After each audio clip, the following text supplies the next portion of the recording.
Hey everyone, welcome back to the rollback. Got a sweet one for you today. We are at Evolution 2023 Street Fighter 6 Top 6, and the matchup is Kakeru JP versus Tokido Ken. And we're going to jump right into it here. I'm actually going to be focusing on Game 5, the final game of the set, but I want to jump in mid-game here in Game 4 just to highlight a little special moment, provide some context for something that will come up later. So let's get right into it. Tokido is being juggled right now, and Kakeru is about to go into level 3. This is going to be burnout here for Tokido, or very close with the level 3. I agree. That's a burnout, right? Or a big two? No, that should be a burnout. It is not quite a burnout, yipes.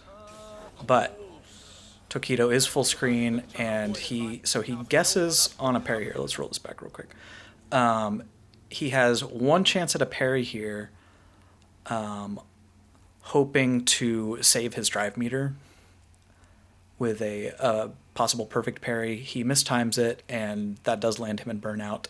Literally full screen away from JP, who is now setting up the blender, the bullet hell. This is where JP thrives. One of the many places that JP thrives, I guess. And Tokido should have a pretty tough time navigating around this without taking at least significant chip damage, if not just losing the round outright. So let's see what he does next. Dashes forward into a spike, blocks a little bit more. Gets out with the jump, well-timed jump, and now he's in there. Tokido finds his way in, he's got full meter. Running overhead into level 3. And as Sejam is going to point out here, this is actually the move, the gimmick, I would call it, that landed Tokido into the top 6 in the first place. He did this against Shuto in the semifinals pool to get into this position. And I wouldn't even fault him greatly for it. It is a relatively quick overhead that if it had landed, he probably wins the round and puts him at match point. I do think interesting to note, however, that we can see Kakeru crouching here and then the axe kick hitting 2 frames later. So worth noting that this move might have been just a little bit more effective if Kakeru hadn't seen Tokido use it on Shudo in the previous match. These 2 frames might have made all the difference in this case, but in any case, Kakeru says, indeed, I have seen this before. We're going to go to a final game. He let it rip, and Kakeru says, I saw the match with Shudo yesterday. I saw how you... Going to jump ahead a little bit here. Now, round 1 is a relatively straightforward round, puts Kakeru on match point, and we're going to pick it up with round 2 here. Get some offense going, so set point here for Kakeru to eliminate... And right off the bat, a really interesting little interaction here. Kakeru does drive rush, low medium punch, I believe, to close the gap here, leaving him at an advantageous situation pretty close to Tokido. It looks like it might be within throw range, so that's still on the mix-up table. Kakeru opts to go for low short stand jab instead, looking to catch Tokido walking backwards. But Tokido does not, and there are lots of options that JP can go into here, lots of special moves that he could cancel into to keep Tokido guessing. Another drive rush if he wants to spend a little more meter to keep himself keep himself sutured to Tokido. A less common option though, another common option I would say is to just walk backwards. But this would potentially lose to Tokido hitting something like a crouching medium kick drive rush, a fairly common reversal option in this game. And so what Kakeru opts to do is the most safe option. Well, it should be the most safe option. Just sit right down and block. But as we can see, the second that Tokido leaves block stun here, he is already walking forward.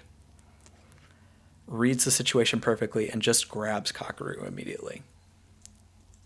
Tokido, former Evo champion. See if he can keep up the pressure. Nice jab. Gets him in the corner. Right after, caught him hitting a button. Little whiff punish with fireball there. Sets up the portal, and it's there, so he has to respect it. You see Tokido backing off. Reads the throw. Alright, so Kakeru is looking for ways to escape the corner now. He's been successfully walked all the way back. And what he manages to do here is walk forward a fairly significant distance, you know, a full step and a half. And then it looks to me like he reads that Tokido will stick out a button at this point or walk forward to prevent Kakeru from just walking straight out of the corner. And so Kakeru hits the crouching medium kick here, intentionally at this whiffing range, but thinking that Tokido, you know, hoping that Tokido will step into it. Tokido does not, though. Instead, just sits down and blocks again. Tokido, once again, tries to take a moment to walk forward again, potentially just walk all the way up into another throw. But Kakeru, you know, doesn't, you know, he has the short-term memory. He remembers what Tokido tried to do just moments before and checks the walk forward with the crouching medium punch this time into the full wall bounce conversion, and he is out of the corner. Tokido flinching, trying to do something on the whiff. Tokido smells blood. That drive gauge is low on Kakeru's side, so he's trying to look for it.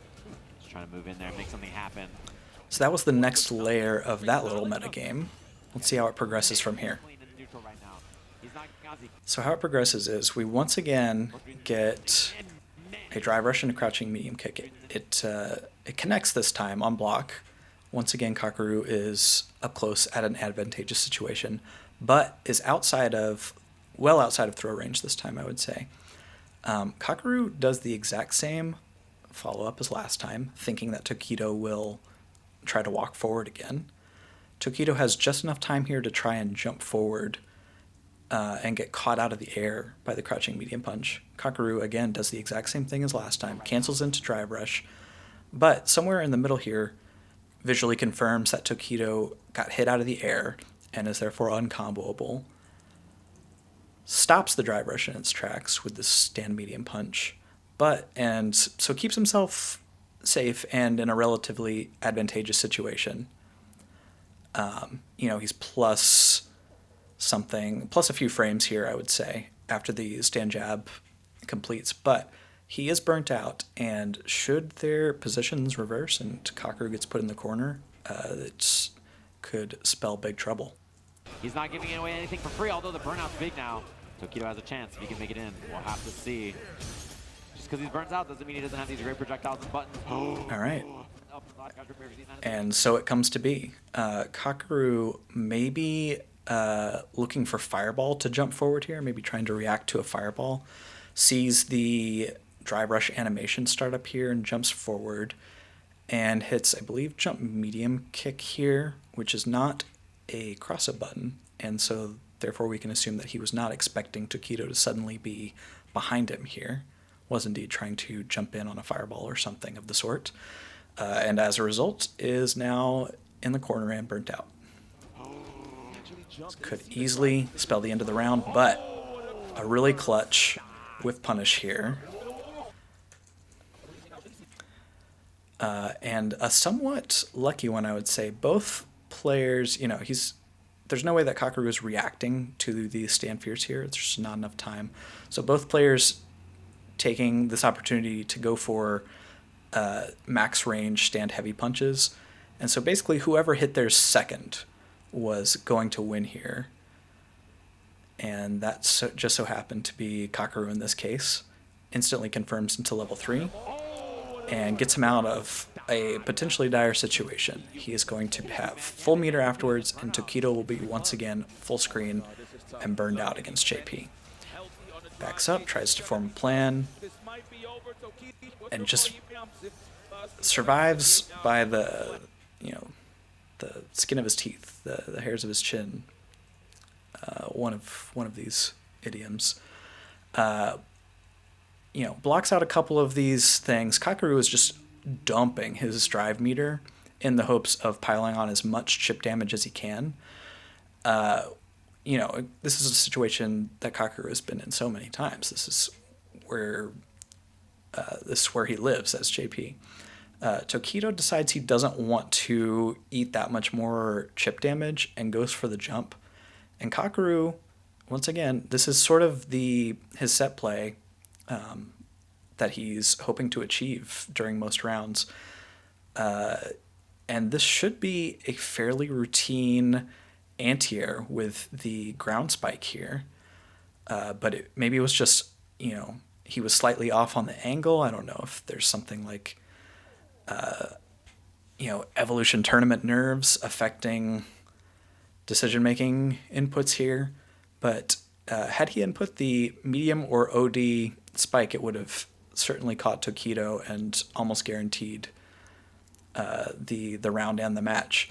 He inputs heavy, though, and Tokido is just, a couple pixels away from getting hit here, but survives once again. This might be over. Tokido, can you get in here and finish the job? No. Tokido with another really clutch jump read here in reaction to the OD portal setup.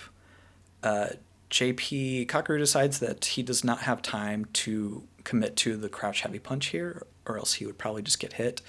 Luckily, the OD portals do recover in time for him to block, but that also just sends him into burnout. And this is, of course, a result of him, thinking potentially that I've just got this round in this match in the bag. As long as I spin my meter here, I can essentially do no wrong. But Tokido is here to potentially prove him otherwise. Finish the job. No anti-air. We burned out. Do it for the low. Is the over? And Tokido gets 2 axe kicks in a row here. Does not cancel into the level 3 this time. Stays patient. And gives Kakeru just enough rope to hang himself here. Kakeru landing here knowing that he is disadvantaged and so just blocks. Tokido gives him just a couple of extra frames in which to think he's safe and stand up. Gets the low forward, fireball, level 3 cancel, and we're going to a final round after what surely must have seemed like a checkmate situation to Kakeru. And look at Kakeru's face. Man, he is going through it here. That was his round. He knows it, and now it's the last round between these two. Tokido, he's feeling good. I cannot believe you run that back. And Kakeru had that face like he's running low on steam. Oh. Tokido gets an optimal start here with the whiff punish stand heavy kick. Catches Kakeru sleeping with the drive impact. Fully in control of this round, meaty overhead. Kakeru looks to escape the corner once again, this time with a drive rush cancel into a throw, into, almost guaranteed to be a back throw here to switch positions. But seems to cut the drive rush short, maybe just by a frame or two, and is therefore outside of throw range. However, his extended hurt box, due to whiffing the throw, leaves him vulnerable to a throw from the same range. And Tokido, likely, he gets a back throw here instead of a forward throw, was likely just blocking and then reacting to the throw situation with his own throw tech. Instead gets a punish counter throw. Kakeru checks the drive rush, but burns himself out in the process, and we're really coming down to it here. Good anti-airs. Another one. Those have to come. But Tokido's in now. Generate pressure. Kakeru weathers the storm. Gets his meter back, immediately starts dumping it again. This is very close now. This is a very winnable round for Kakeru. And the level... Reacts to Tokido's fireball here with level 2. We can see that from the startup here, it is 16 frames before Kakeru initiates the level 2. We can even see him, what looks like right there, he's bobbing up and down a little bit, likely inputting the super motion. And then confirms the fireball animation with level 2, which will in fact punish the fireball. Alright, so most of the time when JP players activate level 2, it's off of something like the stand heavy kick step heavy punch target combo. which usually leaves the opponent's character at a very specific distance, in a very certain specific situation, which makes the follow-up combos and mix-ups very predictable. However, doing it as a full-screen fireball punish like this is not something that's easily practicable in training mode. So Kakeru does his best here. As he's dashing up, I'm sure checking meters and life bars and such, knows that this is not going to be enough to kill Tokido. And so what does he do instead?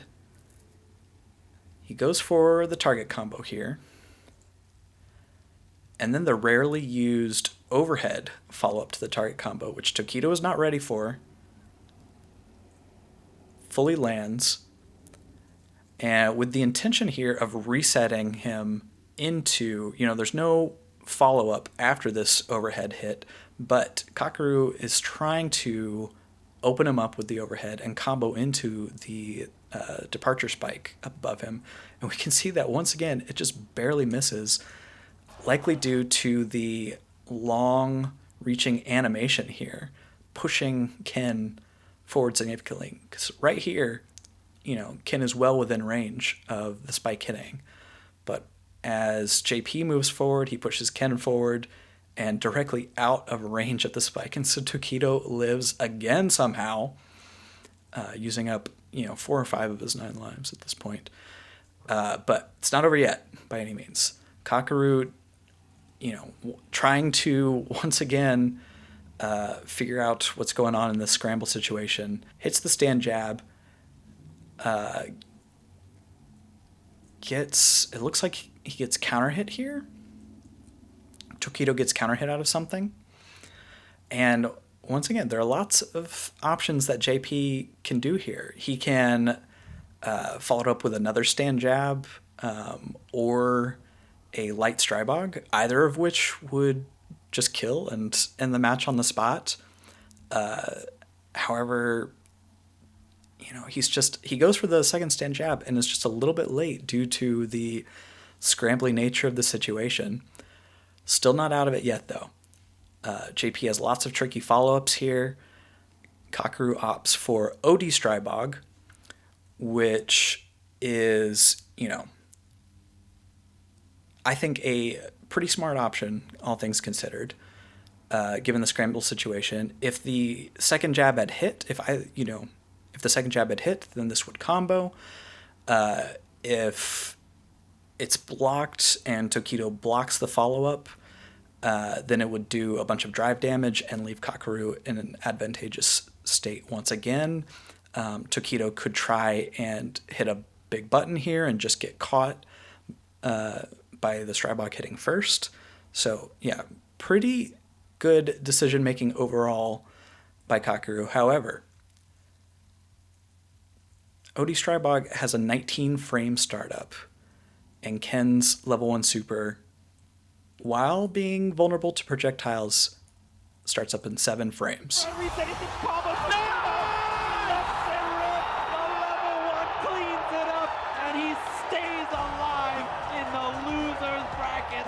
Alright, that's going to do it for this one. Highly encourage you to check out this full match. It is a fantastic one, and I'll have the link in the description. Like and subscribe, but more importantly, let me know in the comments if there are any other big moments from this match that I didn't cover. And let me know what match you think I should do next. Thank you so much for watching.